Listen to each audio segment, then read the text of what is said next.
Miss Nelson is Missing by Harry Allard and James Marshall. The kids in room 207 were misbehaving again. Spitballs stuck to the ceiling. Paper planes whizzed through the air.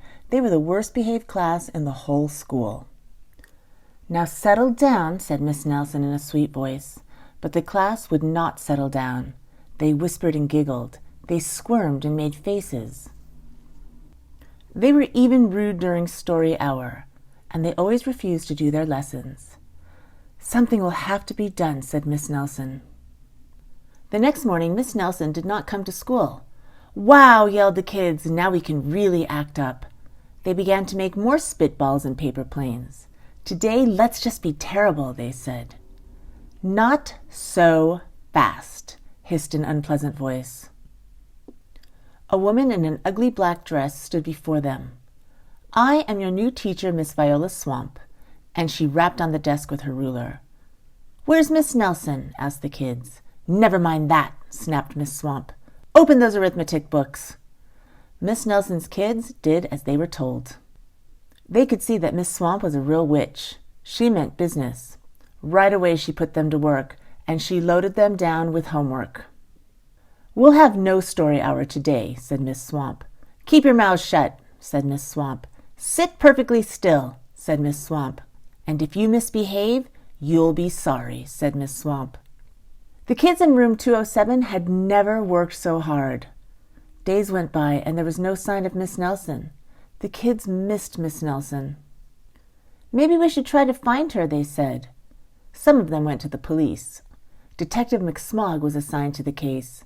He listened to their story. He scratched his chin. He said. I think Miss Nelson is missing." Detective McSmog would not be much help. The other kids went to Miss Nelson's house. The shades were tightly drawn, and no one answered the door. In fact, the only person they did see was the wicked Miss Viola Swamp coming up the street. "If she sees us, she'll give us more homework." They got away just in time. "Maybe something terrible happened to Miss Nelson." "Maybe she was gobbled up by a shark," said one of the kids. But that didn't seem likely. "Maybe Miss Nelson went to Mars," said another kid. But that didn't seem likely either. "I know," exclaimed one know-it-all. "Maybe Miss Nelson's car was carried off by a swarm of angry butterflies." But that was the least likely of all. The kids in room 207 became very discouraged. It seemed that Miss Nelson was never coming back, and they'd be stuck with Miss Viola Swamp forever. They heard footsteps in the hall. "Here comes the witch," they whispered. "Hello, children," someone said in a sweet voice. It was Miss Nelson. "Did you miss me?" she asked. "We certainly did," cried all the kids. "Where were you?" "That's my little secret," said Miss Nelson. "How about a story hour?" "Oh, yes," cried the kids. Miss Nelson noticed that during story hour no one was rude or silly. "What brought about this lovely change?" she asked. "That's our little secret," said the kids.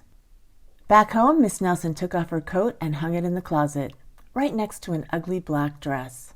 When it was time for bed, she sang a little song. "I'll never tell," she said to herself with a smile. P.S. Detective McSmog is working on a new case. He's now looking for Miss Viola Swamp.